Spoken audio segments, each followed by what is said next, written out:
হাত তুললে কি হয়? আত্মসমর্পণ করা হয়।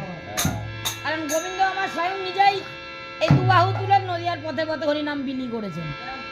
আর এই হাত যদি না ওঠে, আর সেই জগন্নাথের মতো হাত নিয়ে আসতে হবে। তাই তাই এই দুটি বাহু তুলতে হবে সকলকেই।